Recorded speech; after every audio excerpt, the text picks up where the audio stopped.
You're listening to Finding Fortitude, a podcast that aims to help former athletes take good care of their minds and bodies through sustainable, evidence-based health habits. I'm your host, Dr. Tori Williams, a physical therapist, coach, and fellow former athlete who is ready to be part of the change in healthcare and who is on a mission to learn and share about all things health and well-being so that you can be equipped with the knowledge and tools to live your best life. As a reminder, nothing shared on this podcast should be considered medical advice. Let's get started.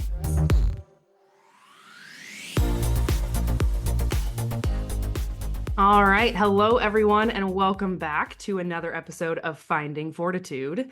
I'm so glad you're here because I have a feeling this episode is going to be a real heavy hitter, no pun intended. My guest today is an incredibly strong human, powerlifting coach and certified athletic trainer.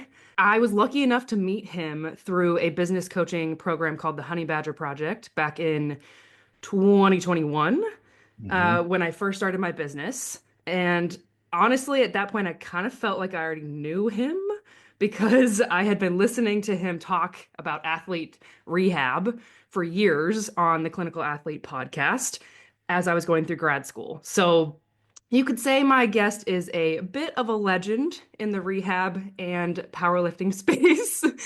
And I'm truly so stoked that he wanted to come on the podcast and share his wisdom with us today. So without further delay, welcome to the podcast, John Flagg. I got to give you kudos. That's probably the best introduction I've gotten. I'm flattered. I will say, Tori, you're always, from a Honey Badger Project standpoint, you're always somebody I always think about. Phenomenal person to coach, and the feeling was mutual. Like, you get those first phone calls, you get on with somebody, and you're like, man, we're gonna hit it off. This is great. Same thing. And it's awesome to be here. I've watched you grow over the time and watched the podcast kind of do its thing, and I always kind of thought to myself, man, it'd be really cool to be on that and chat with her a little bit more. So here we are, and I'm excited for it. I love that. That's awesome. Thanks, John. Well, as we get started here, do you mind telling the listeners a little bit more about yourself, including your athletic background and kind of where you got to where you're at today? Okay, so I can't do any of this without starting with my family. If you know me long enough, you know I'm a real family guy. So I've got two daughters, Jolene and Maddox. We call her Max. I'm not allowed to call Jolene JoJo because now she's just too old and too cool for that. That's very Ohio of me to call her JoJo. So I can't do that. And my wonderful wife Nikki, all of which lift, all of which are a big part of what it is that I do. And honestly, without their support, specifically my wife's support, I wouldn't even be on this podcast. I wouldn't be doing the thing that I do. So that is numero uno for me is family. Outside of that, this may actually be news to you, but I'm about to be an author. I've got a book coming out in February. Let's called go. Foundational Strength. It is literally the absolute basics to barbell training. Squat, bench, deadlift, press.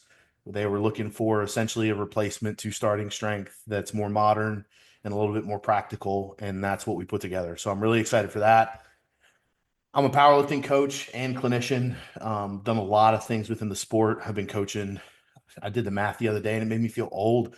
I've been coaching for 22 years now in some capacity, and it started with wrestling. If we look at the roots of my athletic career, it was in wrestling. It's a sport that I've always loved, still love to this day, and I was blessed by my old wrestling coach, who's now a Hall of Famer in the state of Delaware, to help him as soon as I graduated and bring me under his wing. And I'll tell you what, shout out to Dave Rogers. That's the guy's name. You want to talk about a person-centric coach? I was absolutely blessed to have the first true mentor in coaching be somebody who really gave a damn about the people that he coached and created a great model for me. So I've been doing that ever since. I've been coaching ever since, and powerlifting has been the big one. I compete as well as coach. I compete at a high level. I coach at a high level. This weekend, we've got the USAPL Pro Finals. I'm handling 3 athletes there. It's one of the top tier places you can bring athletes. On top of that, I've got an elite total, myself, 903 squat, 531 bench, and a 733 deadlift is my best on the platform. That's in pounds, not kilos, just in case anybody thinks it's super crazy. Um, It's still crazy. yeah, I recognize that now. Like when you're living it, you're just like, oh yeah, I'm just getting stronger. And then I watch back that video because I think everybody with like big life accomplishments watch, like if you're able to watch it again over and over, like if there's any point where I'm like, I need a little bit of gas today, I need to fuel up a little bit. Yep. I just go back and watch that 903 squat and I'm like, God, you're a psychopath. What is the matter with you, dude? Um, but that is my background there. And like you said, we met through the Honey Badger Project. Um, my business mentor and I, just before lockdowns, really, before the vid hit, started kind of daydreaming about a business coaching platform because I had taken my business completely digitally prior to all that stuff happening, very fortunately, and wanted to teach other clinicians how to break free a little bit. So I got my hands in a bunch of different stuff, but coaching is like it's the thing that I do and I love the most. And you're amazing at it. And we're going to talk a little bit about that. So I have a lot of different questions for you today, but before we kind of dive in a little bit deeper, I want to start with the basics so that we're all on the same page. For listeners that may not know, can you explain what is powerlifting and how does it differ from weightlifting or just resistance training? Okay. So I want to clearly define one thing because like in the strength and conditioning circles, weightlifting itself is actually referred to typically as Olympic weightlifting. So that is the snatch and the clean and jerk during the Summer Olympics when you see those people flipping crazy heavy discs over their head. That's typically that. You also see it in a lot of athletic performance type stuff. That is the Olympic lifts. I do also coach that. That is my original background. Is Olympic weightlifting, but that is that.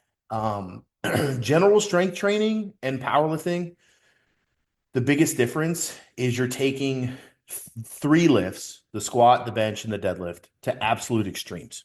You're trying to compete in them just like you would any other sport. So your big goal in powerlifting is to accrue or develop, add up the greatest total you possibly can, the highest total you can. So you get 3 attempts on squat, bench, and the deadlift, each lift, to lift the heaviest weight that you can, and you add all that up for the total, and then that total is what you compare yourself to everybody else in your weight class. So really similar again to like my background was wrestling. It's all weight class dependent. I want to be the strongest guy in my weight class, and that's essentially what powerlifting is. Now, powerlifting has the aspects of general training in it. So you're going to use a squat, you're going to use a bench press, you're going to use a deadlift in general weight training, to get stronger, to get faster, to get bigger, to lose weight, to do any of those things that are going to be pertinent to whatever goal it may be. It's just in the sport of powerlifting, we're trying to take that to another level.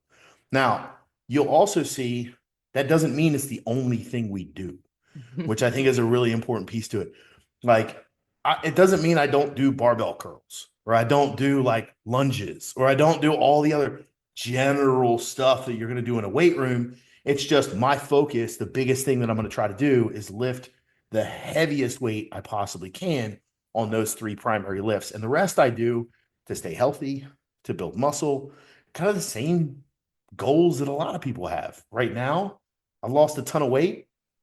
You don't know this either. I got diagnosed very recently with Hashimoto's thyroiditis, which has kind of forced me to go gluten free. And I've dropped a ton of weight, not because the gluten free aspect of it, like just inherently being gluten free, just it's restricted some of the things that I'm typically used to eating at a really high volume. And I was like, well, screw it. I might as well just actually use this to lose some weight. And I've switched over to still lifting as heavy as possible in squat, bench, and deadlift because that's what I do. But the rest of my training changed around a little bit. So it's a really cool sport because it really is the basics of weight training that you can mold and modify to the other goals that you may have, with the core of it being how strong can I get? Mm-hmm. Yeah. I just had a vision flash in my head of you doing a lunge, and I've never seen it. I need to see this. I hate them. as most people hate them, you know. Yeah. But yeah, I can do a somewhat competent lunge.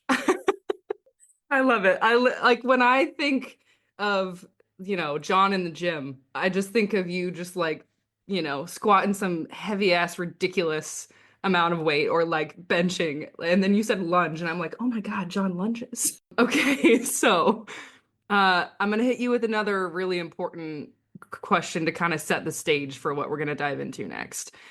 Why is resistance training such an important part of our health? And like why even bother lifting heavy shit? Okay, these are the big ones. You're going with the big ones Yeah, first. yep. So I'm gonna work first long term, and I'm working my way backwards. Because if you're listening to this and you're like, I'm 20 years old, the long term stuff I'm not gonna have to worry about, you're wrong.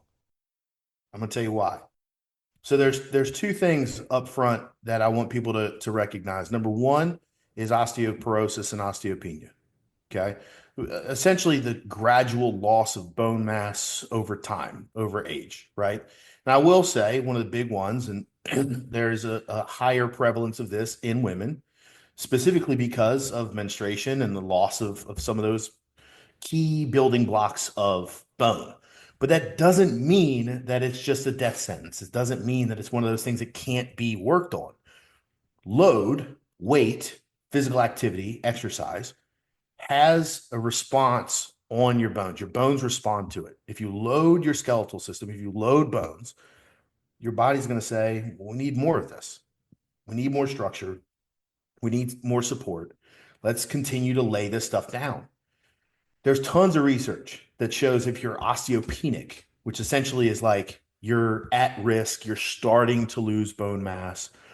If you're osteopenic, then you can actually get back to normal levels of bone mass through physical activity and exercise. And one small caveat here that I want to make like really clear, yes, things like walking, things like that can do that. Sure.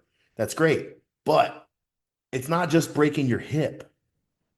Some of the worst injuries I've seen in the aging population is where somebody falls, right? And they break their humerus. One of the nastiest surgeries I ever saw, a lady broke her humerus and dislocated her shoulder. Tori, her shoulder was so out of socket because of the fracture. It was all the way on the other side of her clavicle. It Oh was all the God. way over here by her neck. Mm, And her shoulder never recovered. no. That she essentially lost function of her arm, and she was in like her 60s. Hmm. What does that do for your quality of life? So doing resistance training, upper body resistance training, lower body resistance training helps stave off those effects. Like if you're osteopenic already, or you're osteoporotic already, you already have osteoporosis, your doctor's told you, it's not too late to start. You can at least halt the progress, Hmm. at least slow it down. So that's number one. And if you're like, I'm 20, I don't care, build it up. Think of it like a bank account. Hmm. Get strong bones. Uh-huh.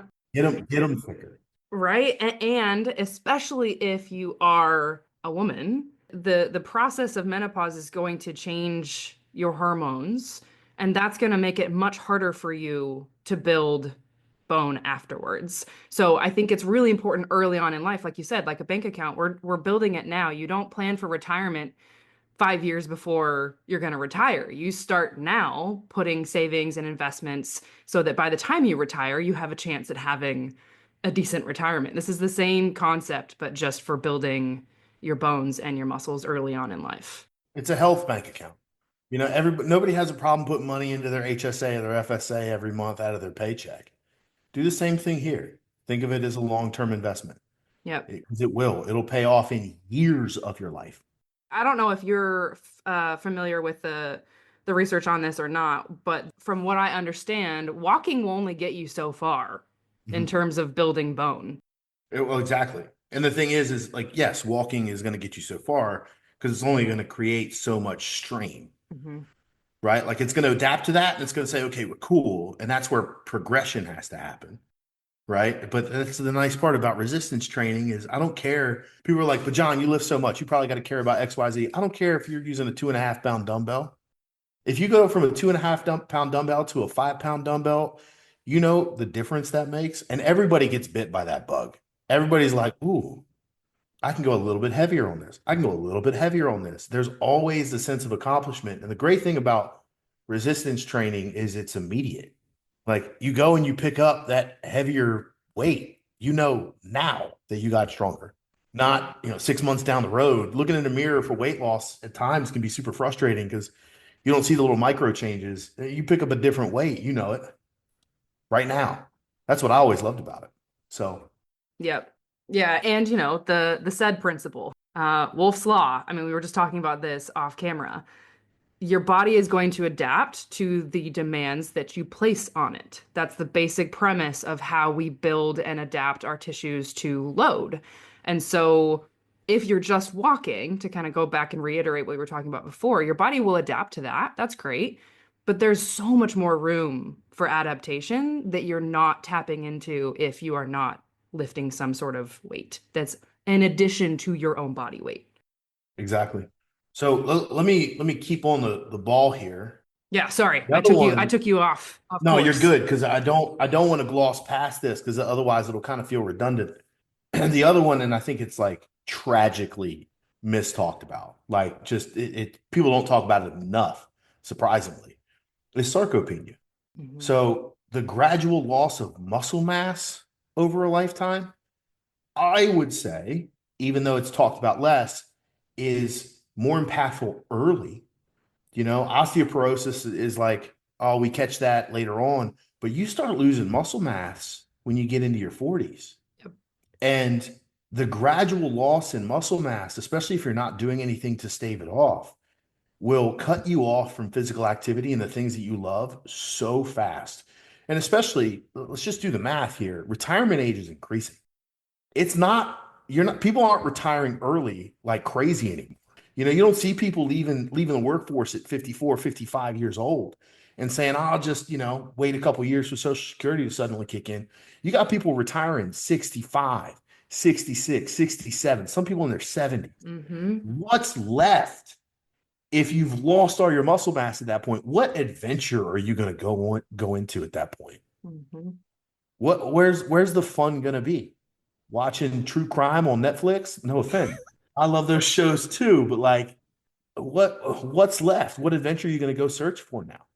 Yeah. So physical activity, resistance training very specifically, because I want to be really clear here. I've said this before.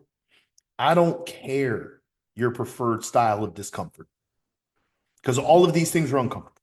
You're going to go run a marathon, you're going to go run a 5K, you're going to, be a triathlete, you want to ride your bike, you want to lift weights. None of it's comfortable. And I don't care which one you like and gravitate towards more. I've just decided to put a absolutely crazy amount of weight on my body. That's fine. I like discomfort in 5 second bursts. Okay. I don't want to do it over 20 minutes. Give me 5 seconds and let me get the hell out of here. But that is what's necessary, right? You have to stave off this gradual loss of muscle mass over time because it's not going to stop. I'm 41. I my max strength potential still has a few years on it, but once I start hitting mid 40s, going into my 50s, I'm going to be doing everything I can to hold on to this muscle mass. And kind of the same thing you said before, Tori, like start investing in it now. If you're in your 20s, like I want to make this really clear too, because the thing I hear a lot with this is, well, I don't want to get as big as a bodybuilder. I don't want to get super huge. I had a client look at me after a meet one day and he was like, man, I just don't know if I ever want to actually look like you. And I'm like, I don't want you to look like me either, dude. I I haven't chosen the way my body looks Right.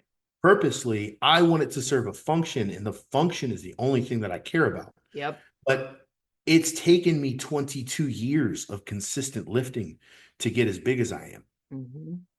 and to look the way that I look. And your It's not, genetics. yeah. And yes, my arms are the length of a T-Rex, and I'm only 5'7". Most people don't know that. I'm not tall. Wow, I didn't know that. Yeah, I'm not tall. I'm literally built. My mom, she used to She made a career decision early on. She was either going to buy a YMCA or she was going to start a business that was on computer science. And she chose computer science. But my mom will tell you, she can look at a dumbbell and get bigger. I'm the same way. That's I got that amazing. from my mama. You know what I Mm-hmm. mean? Mm-hmm. Now, even with that said, my mom never got to like bodybuilder status. She's always just looked fit. Mm-hmm. She's in her 60s now. She still looks fit. She never got huge. She never got this big, jacked physique. All of that is a bunch of bullshit that's driven by drugs and media Yep. to make you think that all these people can look like superheroes naturally. It's just not true. Mm-mm. So start investing in that piece. And if you're worried about looking like a bodybuilder, don't worry about it because the likelihood that it happens, the likelihood that you're going to take things to that extreme, if you want to look like a bodybuilder, go for it. Full support. Yeah. But if you don't train, just don't train that way. Don't train for 3 to 4 hours a day and eat like a bodybuilder. Chicken breast and rice and asparagus, 6 meals a day, and you'll be fine. Yeah. But you got to do the work to put the deposit in to build the muscle now. And over time, you're going to keep that muscle and you're going to be able to do those adventures that you want to do, which then takes me to really some of the short term stuff. Look, resistance training just makes you look better. Yeah, everybody wants to have that physique and have that stuff. And this is, I think one of the things a lot of people don't do. Everybody wants to lose weight. And I'm not against that. But if you just lose weight and you never put muscle on, you're never actually going to look the way that you want to look. You're not going to do it. And I would argue that the time that you spend trying to lose weight is so great. There's so much time spent on that. And a key distinction that a lot of people don't understand, if I am working, let's say I am working with a bodybuilder, okay? They put a lot of mass on, they put a lot of muscle on. Any weight loss they do, there's no such thing as just losing body fat. You lose tissue, Mm-hmm. you lose muscle mass, you lose water weight, you lose body fat, you lose all that stuff, but muscle's always at risk. So if you're constantly trying to lose weight and you're in a calorie deficit, you're also losing muscle. Yep. So you're gonna look for that physique and you're constantly going to be trading in muscle to lose this body fat all the time. If you actually spent 6 months to a year and just said, I'm going to put on as much muscle mass as I possibly can, eat within some constraints, right? It doesn't mean you go to Burger King every meal and just go crazy, but work for the first 6 months to a year of building the habit and putting muscle mass. You'll notice your physique changes, and a lot of the physique that you want is going to start to show through because the more mass you put on, it starts to offset the amount of body fat that you have. Muscle takes up space, just like body fat does. So you'll start seeing some of the progress that you want to see, and then when you go to lose the weight, you'll have more muscle. So you'll, by mathematically terms, you'll lose less muscle, right? And then it's going to show through. You're going to have that result that you wanted. And that comes from diligent strength training and putting a little bit of weight on, which On. is counterintuitive for most people. They're like, but I want to lose weight. I know, but you want to lose weight because you want to look a certain way. So that was my very long roundabout answer. No, I think that's a great, like, well-rounded, comprehensive answer. And there's so many things that I want to pluck out of what you just said. But I think the first thing is just stating that like adding muscle is going to make you more metabolically healthy. Mhm. A healthy metabolism is one that can maintain a healthy body weight, right? Whatever a healthy body weight means to you. The other thing that I want to mention here is like, I have nothing against intentional weight loss either. I think there's a time and a place. I think it can be very toxic at times, depending on your mental state and your experience and all of that. However, I want to go back to what you said about focusing on your function and on your health. If you are trying to lose weight to improve your health, you are not going to be healthier if you are scrawnier and have less muscle. Like that is a proven, we've got plenty of research that says that muscle is one of the most important. In fact, I just read a study this week that was talking about how your strength and your muscle is one of the highest indicators of all-cause mortality. Yep. So, if the point here is to live a long, healthy life where you can do all kinds of stuff for as long as you can live, muscle is the thing you need to go after. And oftentimes, gaining muscle is how you then lose weight. So I often will tell clients, like, hey, I understand like weight loss is one of your goals. I don't personally coach weight loss. That's just not the thing that I do. But I'll tell you what, if you are paying attention to what you're eating, and I can refer you to a dietitian if you need guidance with that, and you're focusing on building muscle, you're focusing on recovering and getting good sleep, you're focusing on stress management, you will probably see some weight loss happen in at some point. But initially, like you said, you might see weight gain, and that's because you're putting on muscle, and that is not a bad thing. Well, and I want to hit some numbers here because I think it's important for people to hear some of these pieces to it. A lot of the times the guidance for weight loss is to lose about a pound a week, right? So people actually take that and they say, well, when I gain weight, I want to gain a pound a week. That's not actually the way it goes. And this is really interesting because when you look at it, if you look at really prominent coaches out there that do this sort of thing, because I'm more of a strength guy, Hmm. right? Like that's my thing. I'm function over form, just how I am. But the recommendation is typically to gain about a quarter of a pound to a half a pound a week in body weight. You're looking to gain a pound a month if you're doing it right to put on muscle mass. Hmm. Think about that for a second. Mathematically speaking, if you can safely lose a pound of fat a week, but only gain a pound of muscle over a month of work, you better hold on to that muscle as much as you can because it's going to take a long time to bring it back. So that's one thing from a number standpoint. Number two, just personal anecdote. When I got married 13 years ago, mold, okay, leave me alone. I weighed 195, 198 pounds, and my jean size was a 36. Okay. At 284 pounds, which is my typical competition weight, my jean size is a 38. That's almost 100 pounds that I've put on my frame, and my waist hasn't really expanded. Now, right now, because I told you I'd lost a bunch of weight, I'm sitting about 268, 269, right?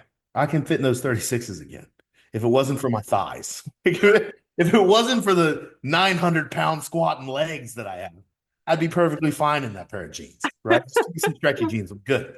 But I like, understand that struggle.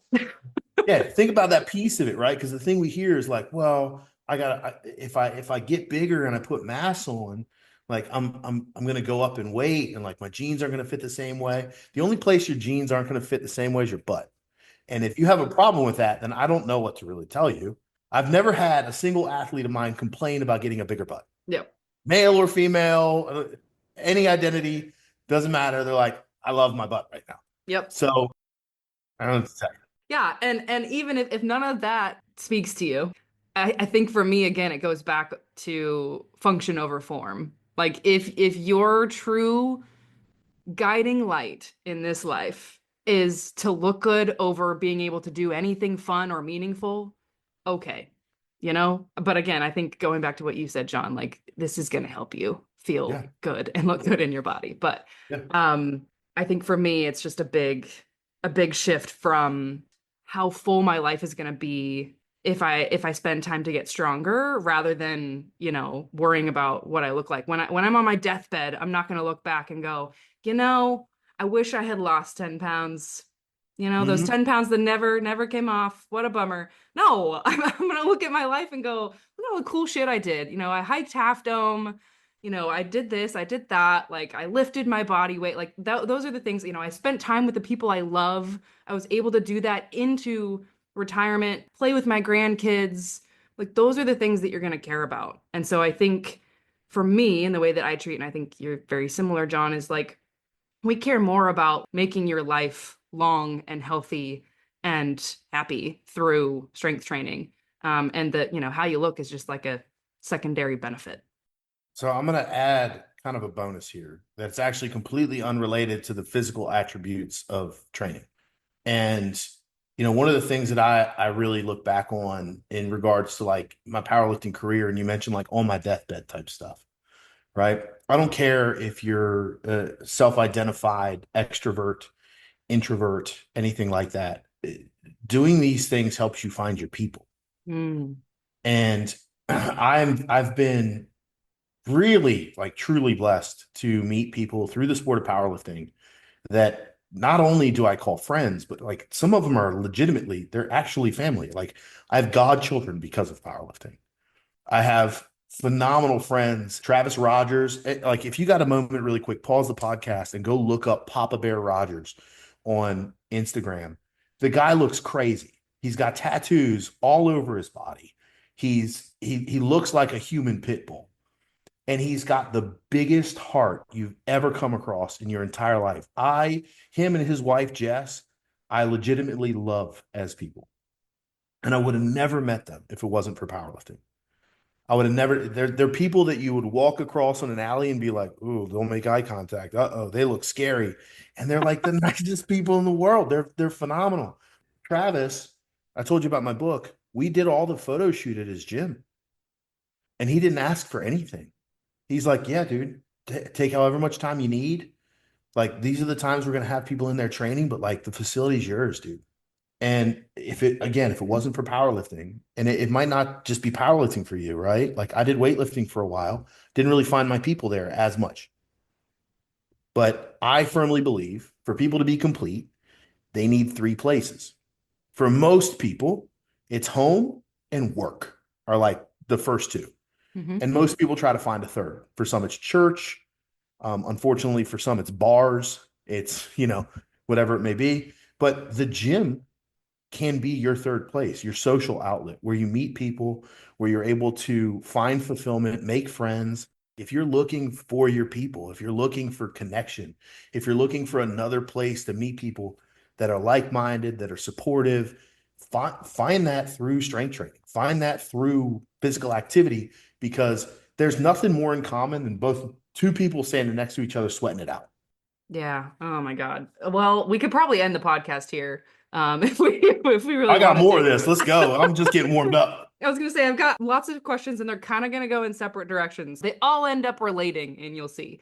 So, my next question is that someone who's maybe listening and they've heard everything that we've said so far. They want to get stronger, they want to find their community, but they're still a bit nervous and intimidated about barbell training or lifting heavy because they've heard about all the things that can happen, disc herniations, pec tears, whatever.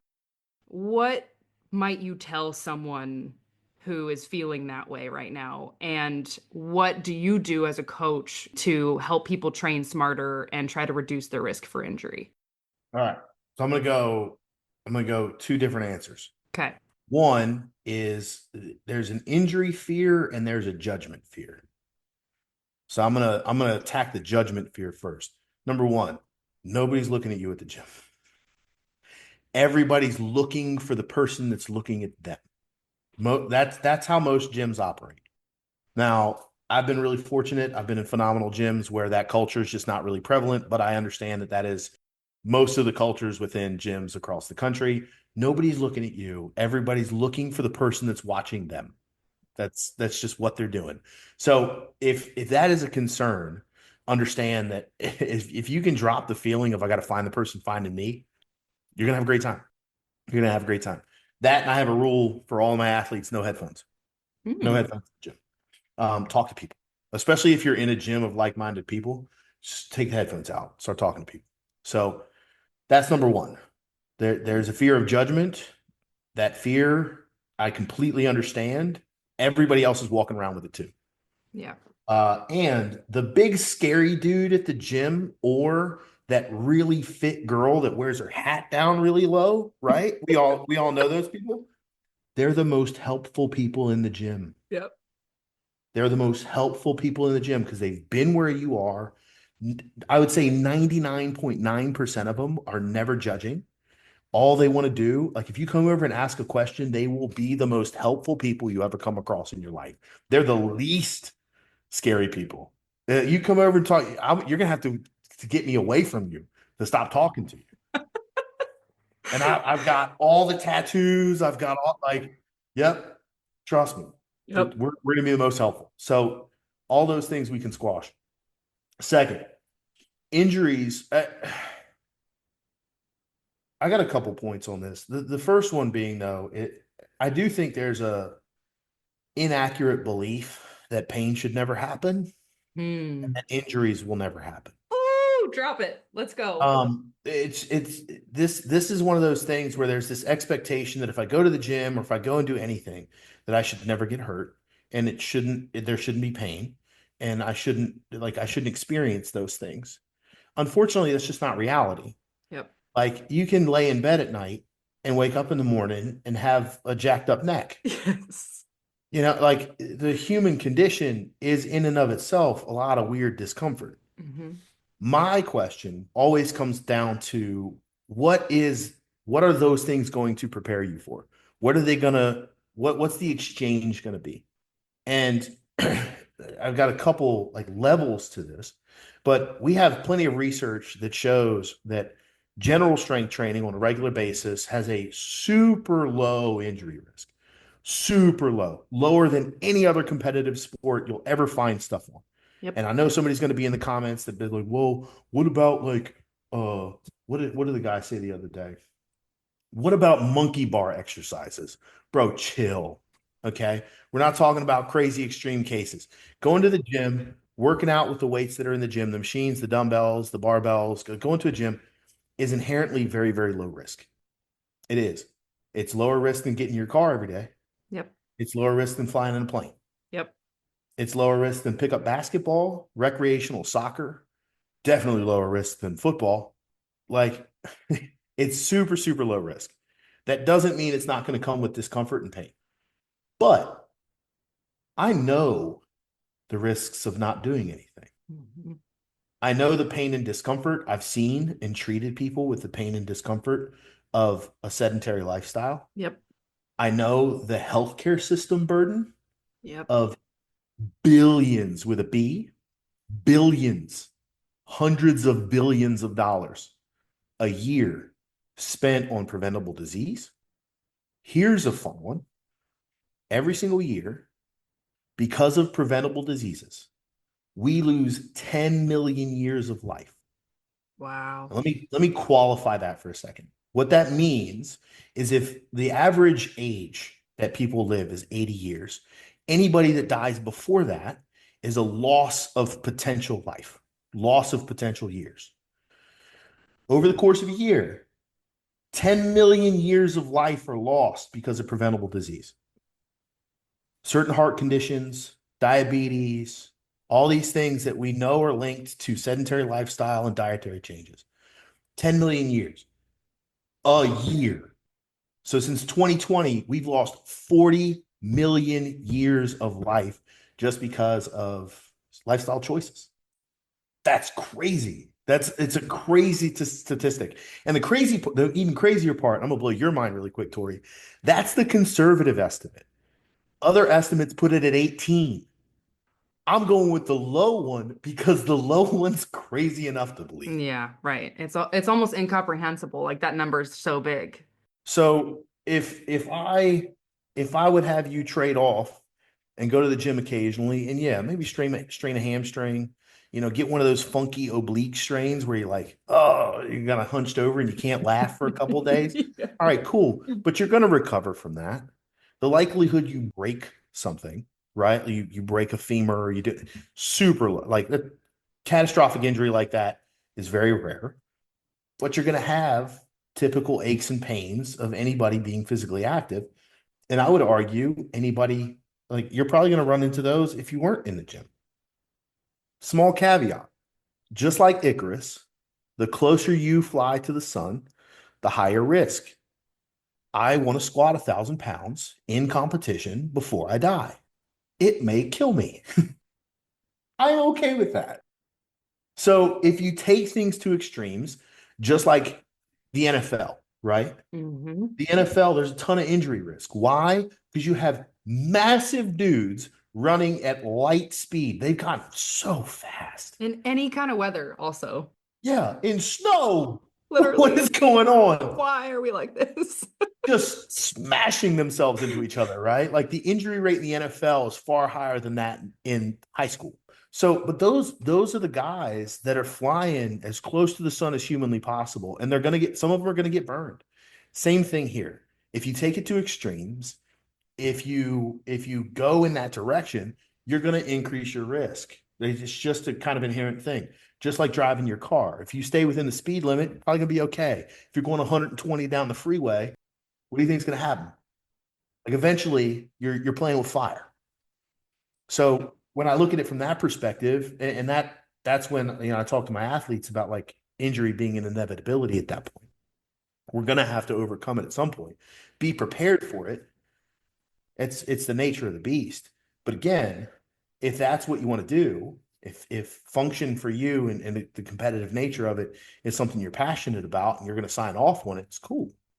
But for the general population, the trade-off is always my question because it's the discomfort, some minor injuries, they're going to happen.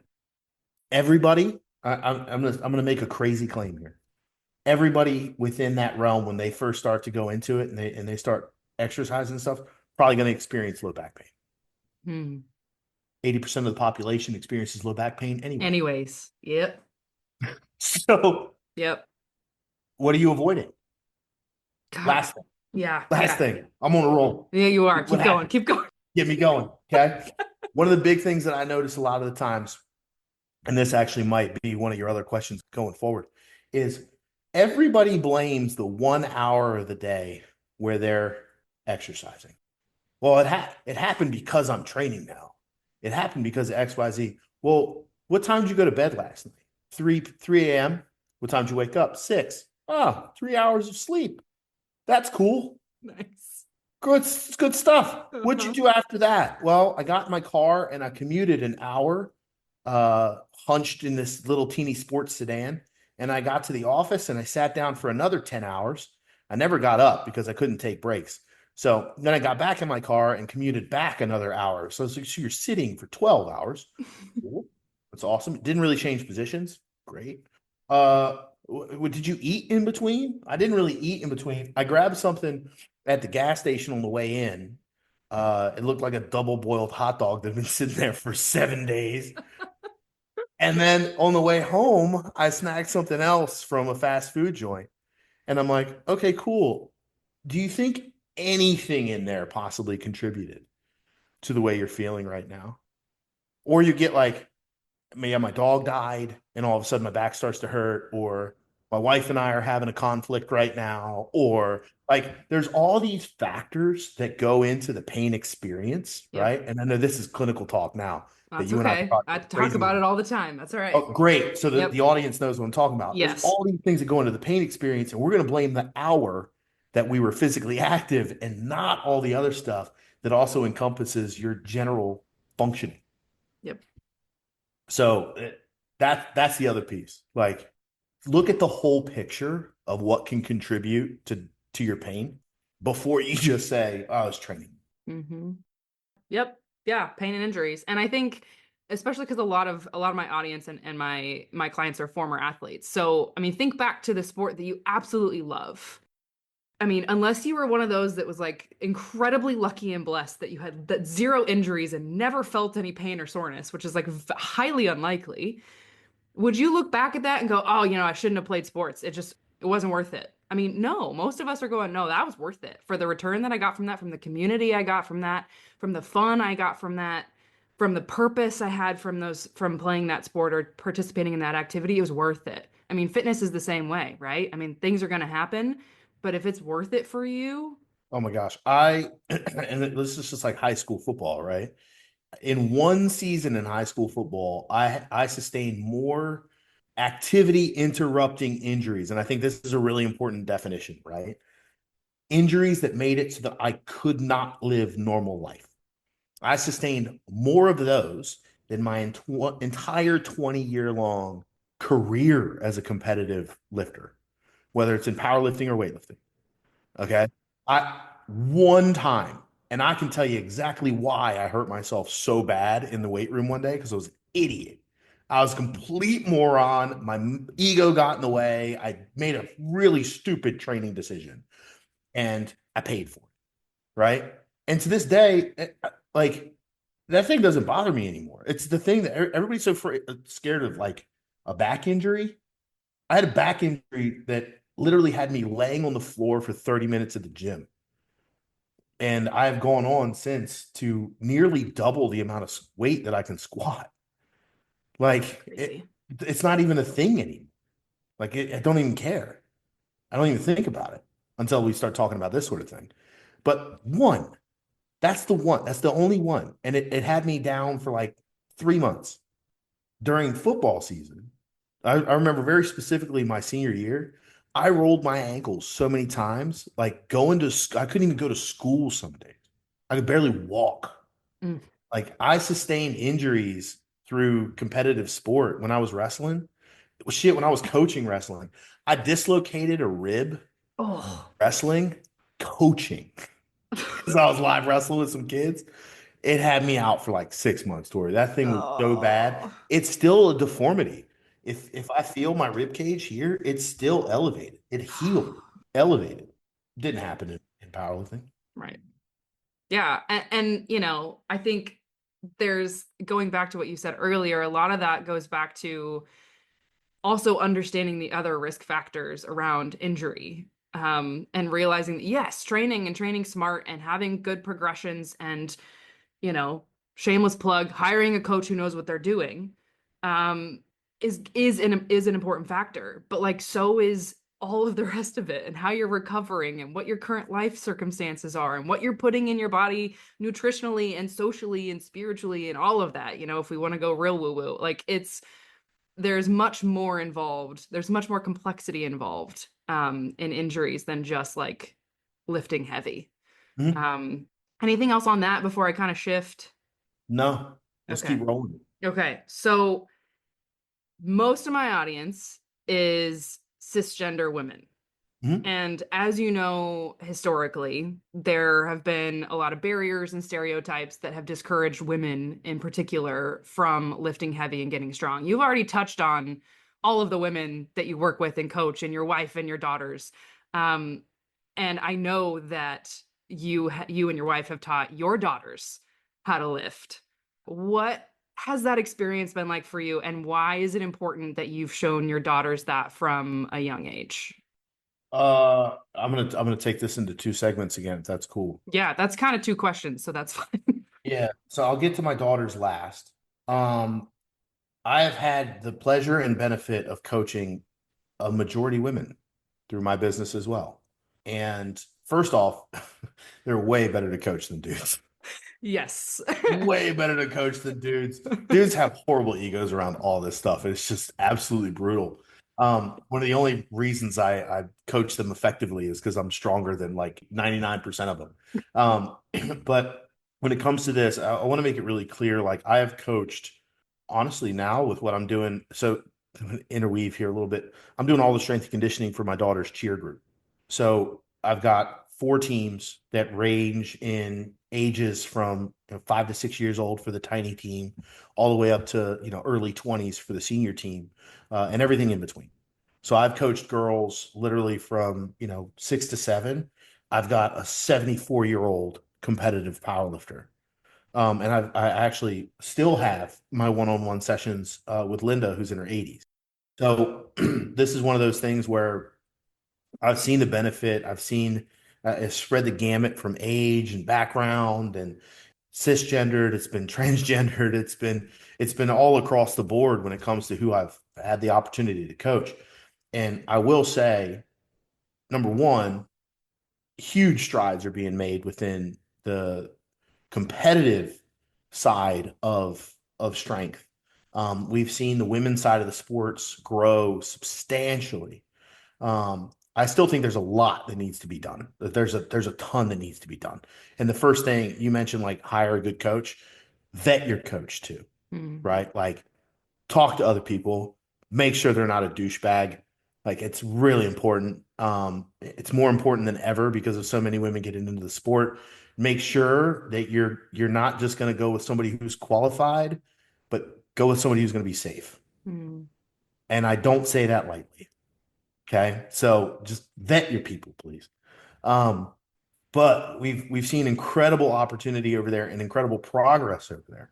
One of the biggest ones that I'm really appreciative of is people actually starting to respond to the fact that you can't just pick up any program and apply it to a girl. They have different needs. They really do. You guys recover differently. Just the general functioning. You can't take some guy's program and just slap it on across a whole different demographic of person. So there's different needs there. There's different things that are fun. There's different goals. So I find it incredible the opportunities that are arising from it and the increased support that women are getting within the strength sports alone, and coaching from that perspective, some of the best people to coach. Responsive, communicative. They understand that it's a relationship. I think that's the biggest thing. You and I talk about it a lot. I'm pretty sure you've probably talked to your audience about this. There's nothing better than having a great relationship with your coach. And women get that. Like it's so great. I got a girl I'm handling this weekend, Jen. She went when she first started working with me, all she wanted to do is just do a powerlifting competition. That's it. I coached a lot of her friends. She had seen them compete. She thought it was really cool, right? And she's like, I just want to do that once. She did it once. We have never looked back. She is this year's M1 bench press only national champion. Let's go.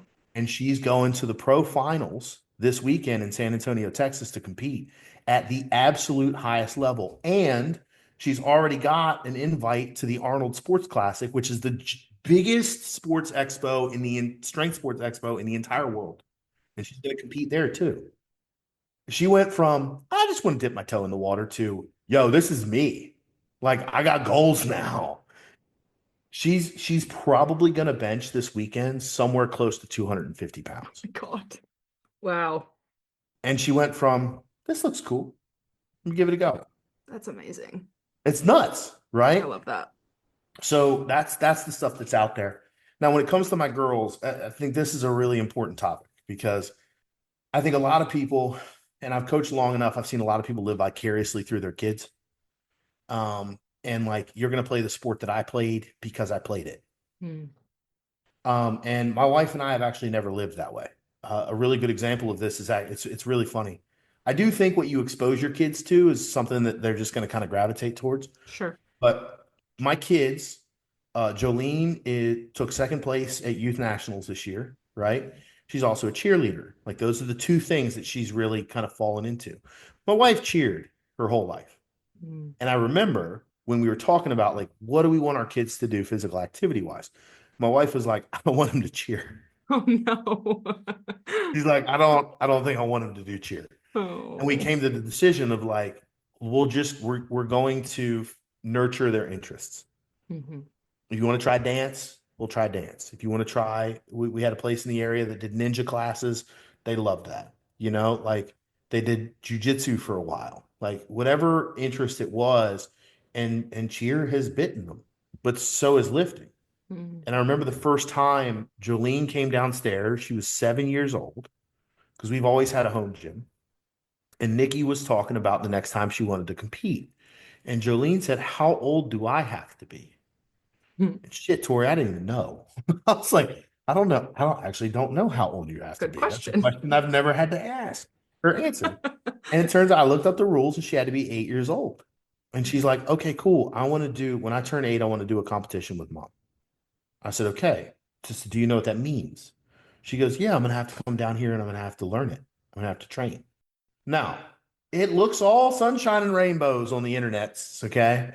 This has not been always a pleasant journey. Yeah. But when she comes out, like now we actually use it for a tool for cheer. It's one of those things. And since youth nationals, I don't think she stepped in here to train at all. It's been a cheer focus. She's really involved in school. She's running for school president. She's had other things, but occasionally she'll still come in here and be like, okay, I'm going to lift today. Great. I'm not this dad that's going to be like, you got to get into the gym and go train because she's 10. Just yeah, literally.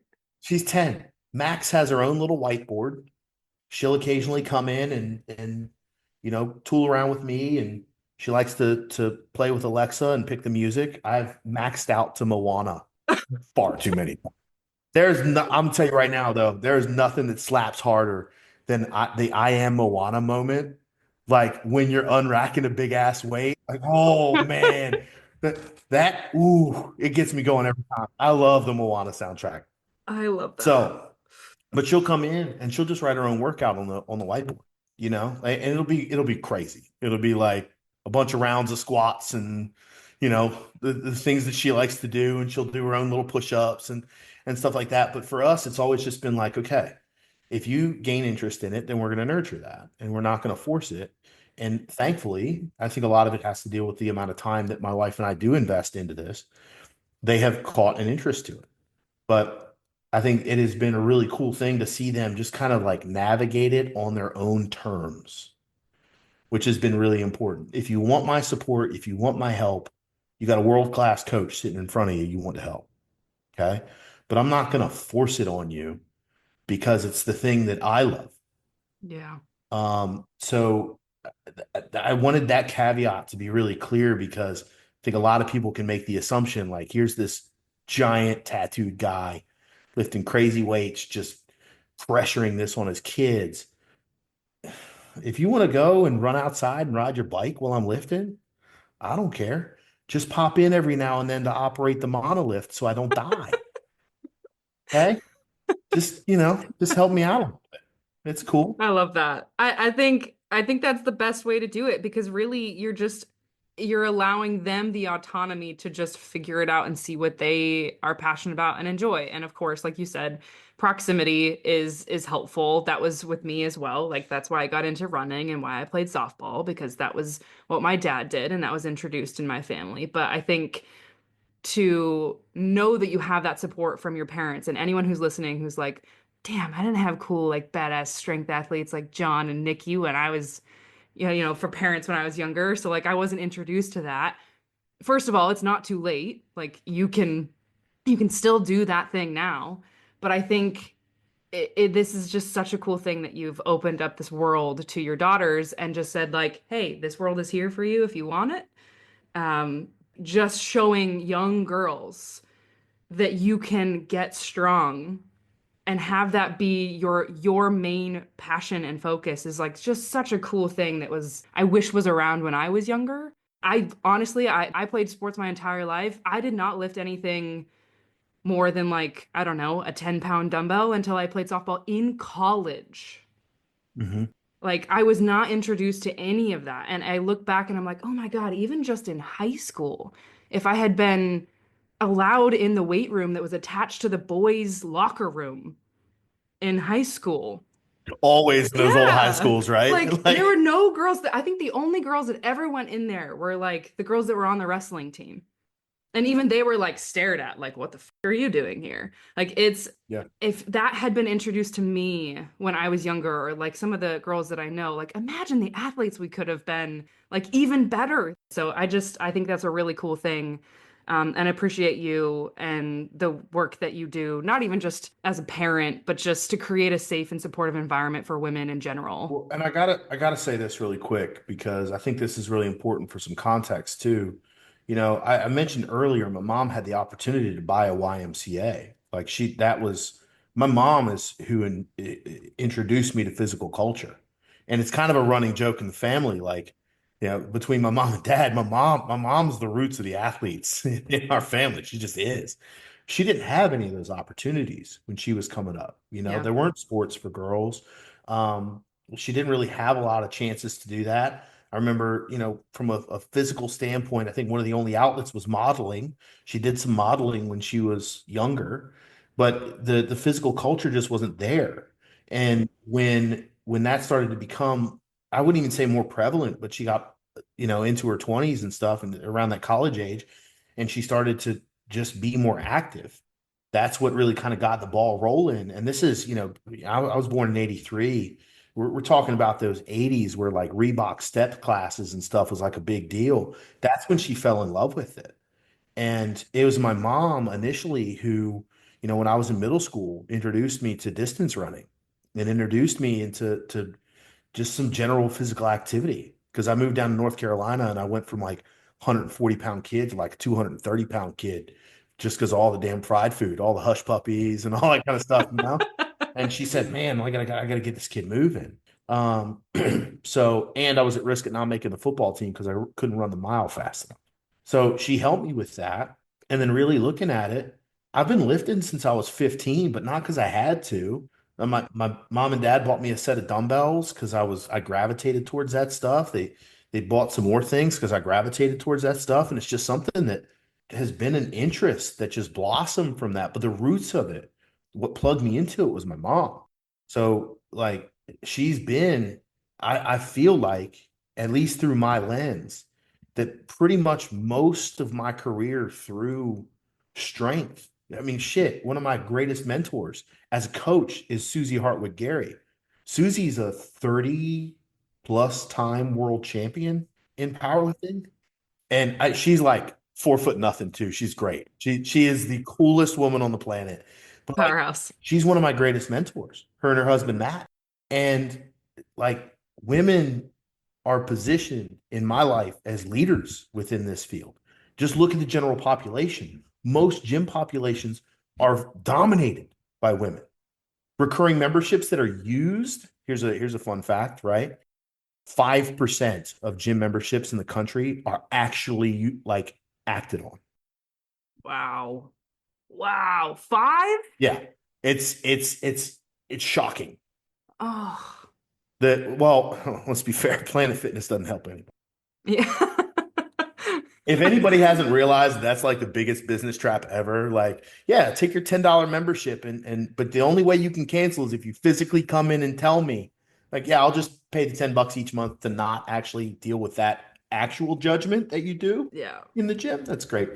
But yeah, it's a really low number. And the highest usage rates are women. Hmm. Like they're positioned and at least for me, modeled to be the revolutionaries in physical fitness. They always have been. I love that. That's a great reframe for me. And, I think that started to change for me a bit too, in terms of seeing women as leaders, just in the rehab space also. When I hit grad school, my whole life it had been, mostly male coaches, mostly male professors and teachers. And then I hit grad school and they were all women except for one. And I was like, wait a second, like these are the experts in this stuff? How cool is that? And so I love that perspective, and I think that that's something that has shifted for me too, in realizing like, yeah, duh, women have been here the whole time. We just haven't been talked about enough. Yeah, and let's be fair, right? Like it's probably because most of the guys got to the point where like, okay, cool, completely mechanistic explanation of what's going on. I got it. And women went, wait, something's wrong here. We're missing, I don't know, people. Mhm. Where's the humanity? I'm gonna stay in school. I'm gonna figure out what's wrong with this. And they become the leaders because that's where Yep. we are now, you know? The Yep. mechanistic stuff is going to the wayside, thankfully. Slow, not fast enough, John. Oh, I Not know. fast We're enough. at the forefront of it. We're blazing Yes, the we path. are. It's fun. This is true. This is true.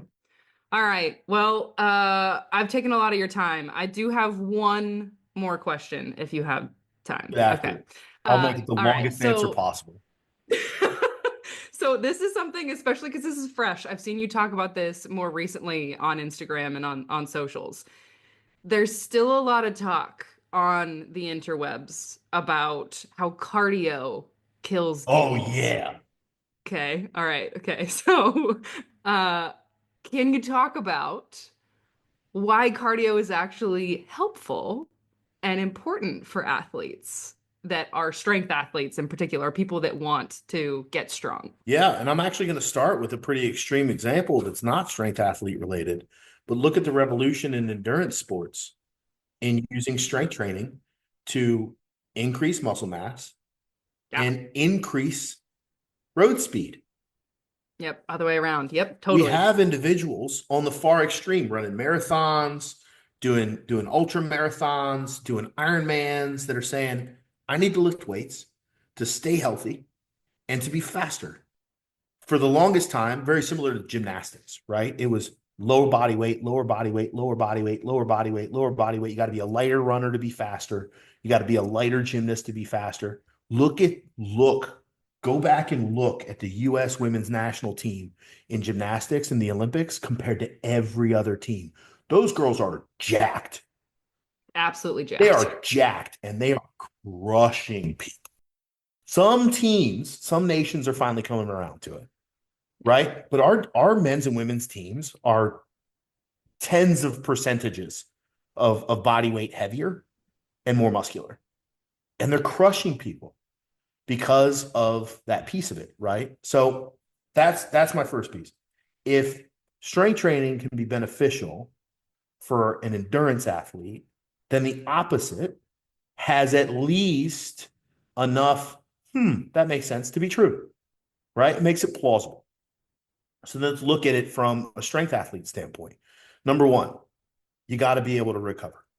So there's already enough evidence out there. We got a ton of evidence that shows at least low load cardio, right? Going for a walk, weighted rucks. That's my favorite. I got a weighted vest. I love it. I picked up a Reebok sandbag that weighs 40 pounds.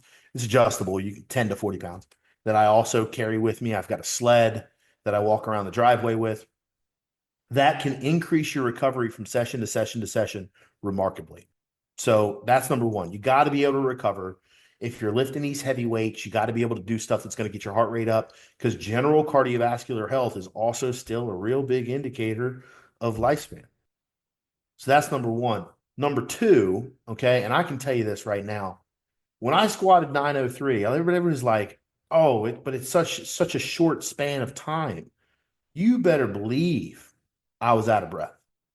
My blood pressure goes from like a normal, 120 over 80. I'm actually about like 118 over 70 something. And it goes probably to 1,000 over 1,000. Like there's so much pressure on your body that you have to be able to maintain some level of consciousness, of ability to transfer oxygen. Yes, some of that is going to come from this training, right? That you're doing already in the gym, but you also have to create efficiency. And if you're in better cardiovascular shape, you're going to recover from set to set to set to set over time. Lastly, if you're a competitive lifter, you have to survive the competition day. If you're terribly out of, I've been to meets that are 9 hours long. I squatted at like 9 o'clock in the morning, and I'm not deadlifting until like six, seven.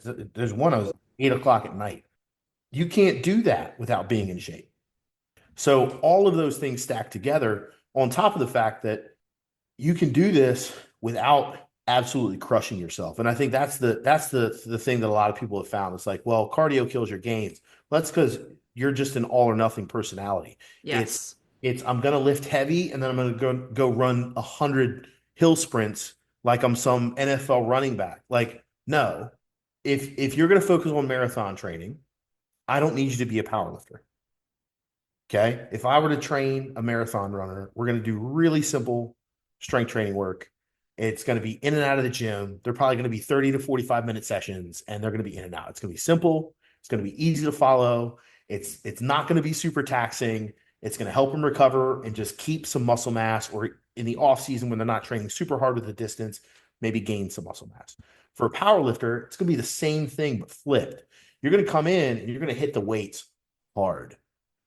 And then you're going to spend on, maybe that same day later in the day or a different day of the week, you're going to spend 30 to 45 minutes just walking, getting your heart rate up into that like low zone two type stuff, just get it up, have it still conversational, have a little fun, listen to a podcast, listen to this podcast over and over and over again. While you go and do some of those things, it doesn't require you to go and run on a treadmill or do some of those things. Like, use that as kind of an easy way through this. That's why I've gravitated towards walking. My driveway is half a mile long from the road. So and I got a big circular driveway too. I'll take that sled. I'll just walk around over and over. The dogs will be running around. I can, you know, take that off, put my weighted vest on, take phone calls for work, just do my thing. The other day, I walked for like 2 straight hours out there, just walking. Occasionally, I take the sandbag and put it over my shoulders while I'm still talking to people. And it felt great. Next day I came in, I squatted over 800 pounds. It didn't do anything. And then lastly, it's going to help you sleep better. If you do a balanced physical activity like this, and there's always going to be like a nuance to balance, right? People think balance and think it's like evenly balanced and I just use two extremes. If you incorporate both, you're going to recover better, but it's also going to allow you to sleep better. Because I know a lot of lifters that they really just focus that physical activity on the days they train and they sleep like shit in their off days because there's no physical expenditure. They're not really doing much. They just sleep like crap that night. And then what does that set you up for?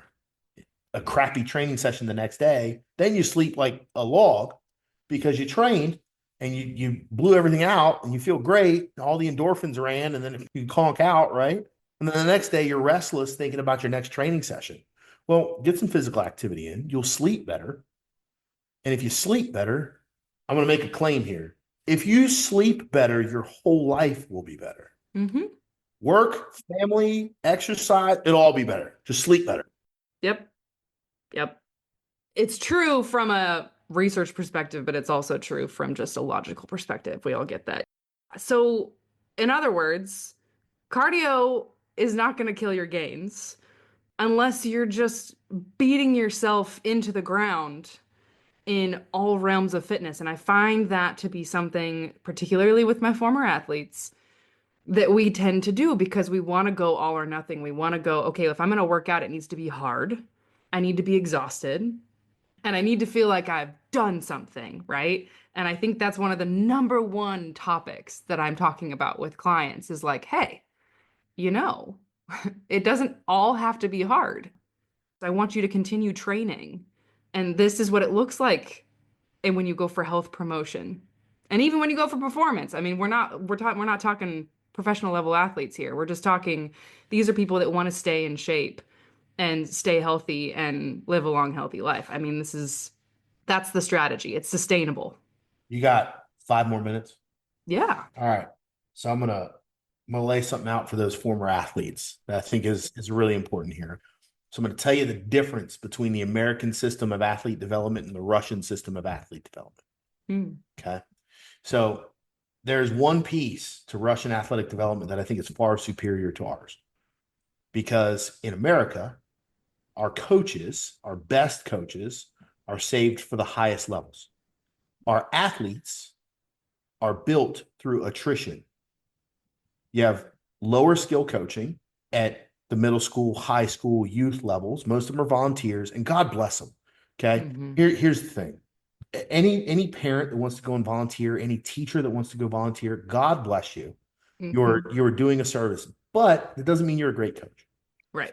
And most of us are influenced, and that thing you're talking about where it's like, I don't feel like I'm going hard enough.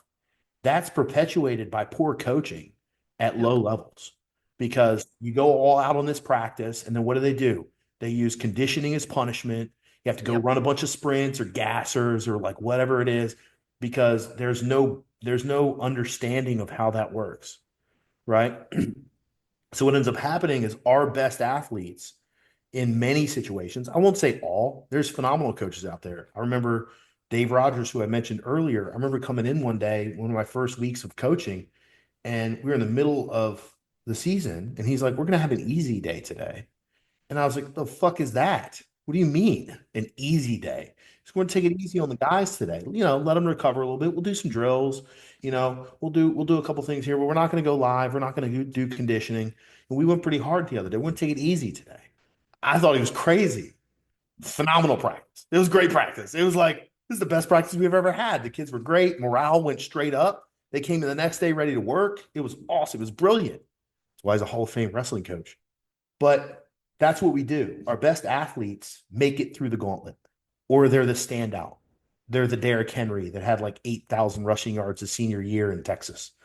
There's Simone Biles, who is just, she's doing stuff no other girl can do. Like, how crazy is that? So But, cool. and I don't know her backstory as an athlete. I'm not saying that she had terrible coaches at any level. She probably had great coaches at many levels. But most of our athletes are built through attrition. In the Russian system, on the flip side, they're selected.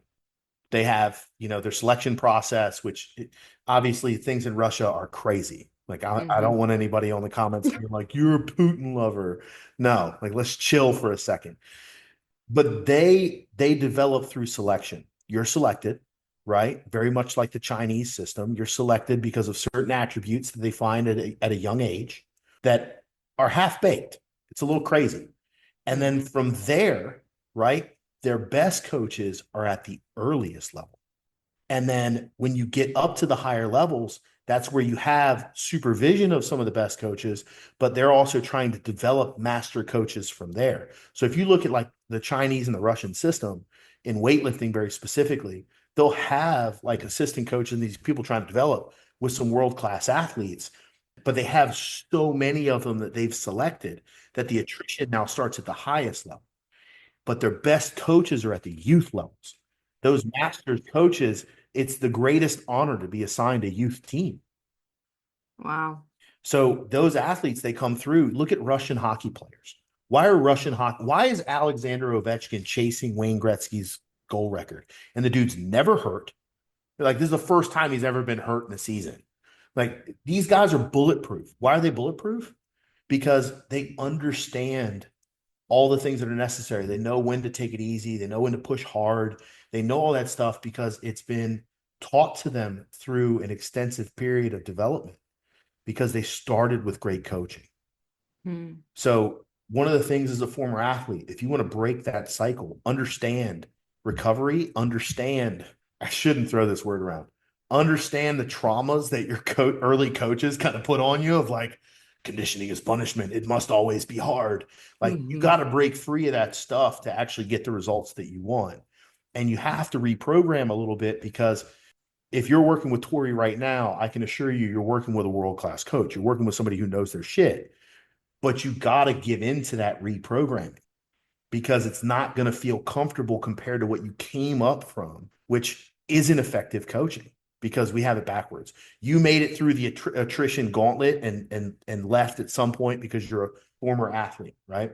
But that doesn't mean you have to keep those essentially broken mentalities moving Yep. forward. Yep. Yeah, and I find, especially from an injury perspective, because a lot of the clients that I see are seeing me now years later after an athletic injury that they've had.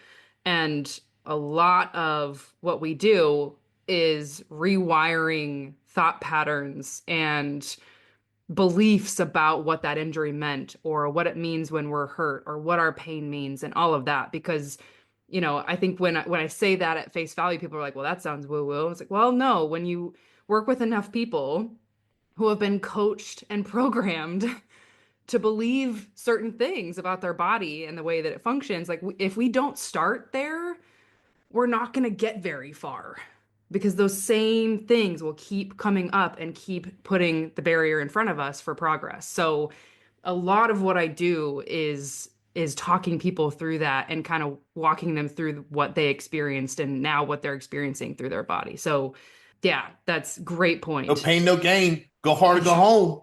Exactly. Just leave it. Exactly. Leave it behind you. Leave it behind. It's not real. It never was real, but now especially. Now, especially. Yep. All right, John. Wow. I love all of my previous guests. They're amazing, but I think this is topped as my favorite podcast episode so far. It felt Uh, pretty good. it was great. We covered a lot and things that I think about and talk about a lot. So I love that this is now out in the world and people can come back and refer to this as many times as they need. Before we officially wrap up, is there anything else that you want people to know that are listening, or anything that's been top of mind for you that you just want to get off your chest? Nothing to get off my chest. Honestly, I think we got a lot of that off here. Um, I will say, like, if you are interested in some of these topics, especially if you're getting into this stuff, I mentioned it before. Please reach out to me on Instagram. We're doing a pre-sale of the book. You can get it on Amazon. It lays a lot of this stuff out. A lot of the stuff that we talked about here, it goes more into depth, especially on how your brain works when it comes to training, and how to like optimize that sort of thing, and make this a fun journey that you can really kind of figure out as part of it. So reach out to me on Instagram, john.rebuildstronger. I'll send you the link or anything like that. I'll give you the link for the show notes and stuff, Tori, for that as well. And Yeah. check it out because a lot of the things we talked about are right in that as well. Amazing. Yeah, I'm definitely going to sign up for that. And we'll definitely share that all in the show notes as well as how to find John on the socials. Definitely get connected. All right. That's all I have for today. Thank you so much for listening to this episode. I want to hear your thoughts. You might have to kind of take a step back and really let it sink in. But I'd love to hear what you think. That's all for now. Thank you again so much, John, for your time and for being here. Your time is very valuable, and I just appreciate you so much as a human and a coach. So thank you. Absolutely. And if anybody has any additional questions coming off this, I'd be more than happy to come on again. Absolutely. Yeah, I would love to have you back. I mean, I feel like we could talk for another 3 hours if we Easy. could. Turn this into a Joe Rogan experience all of a sudden. You talk Oh to somebody for God. 3.5 hours about fungus? What are you talking about? Yeah, we gotta get this podcast above the Joe Rogan podcast. That's my goal in life. All right. Thank you again so much, everybody. I will talk to you next time.